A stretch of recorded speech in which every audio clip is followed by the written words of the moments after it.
बड़ी खुशी महसूस कर रहा हूँ सिंध भाई के दोस्तों को देखकर, लेजेंड मेरे और मीडिया के लोग और फुटबॉलर, नेशनल इंटरनेशनल फुटबॉलर को मैं खुश आमदीद कहता हूँ।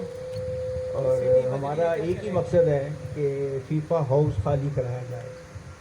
फीफा के बगैर हमारे लिए कुछ भी फुटबॉल, हमारे बच्चों का मुस्तकबिल बिल्कुल ख़त्म हो जाता है।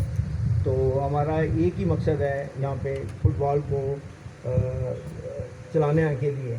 और दूसरा हमारा एक सिलसिला कार शुरू हुआ है कि मैं जनूबी पंजाब से हूँ और मैं जनूबी पंजाब में ज़िलाई टीमों का एक टूर्नामेंट, फ्लड लाइट टूर्नामेंट करा रहा हूँ अगस्त के अंदर, और वो तरतीब दिया है। और सेकंड मैं कराची इसलिए आया हूँ तो मैं भी एक कराची में ऐसा ही एक टूर्नामेंट फ्लड लाइट कराया जाए, और उसकी जो जितने भी अखराजात होंगे वो हुसैन होम टेक्सटाइल बर्दाश्त करेगी।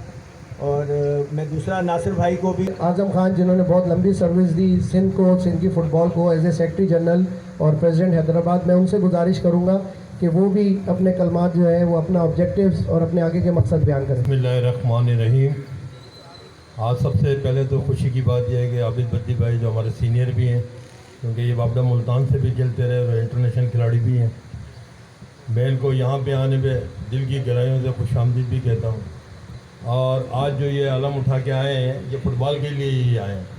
यहाँ पे लीजेंड साहब बैठे हुए हैं और आगा साहब बैठे हैं जो KFC से खेलते थे, जब हम भी खेल रहे थे इसी ग्राउंड के अंदर चैम्पियनशिप यहीं ख़त्म हो जाएगा, तो उसकी जब उसको आगे कोई ऑप्शन ही नहीं मिलेगा, तो इसलिए ये एक अलम उठाया है आबिद बद्दी भाई ने, अली नवाज भाई ने, हुसैन अपने हसन भाई ने। तो मैं यहाँ पे सबसे पहले शुक्रिया अदा करता हूँ कि इलेक्ट्रिक मीडिया और प्रिंट मीडिया यहाँ तशरीफ़ फरमाएँ। यहाँ पे शकील कांगा भाई भी जो बड़ा जंग में लिखते हैं आर्टिकल, वो भी यहाँ पे तशरीफ़ फरमाएँ।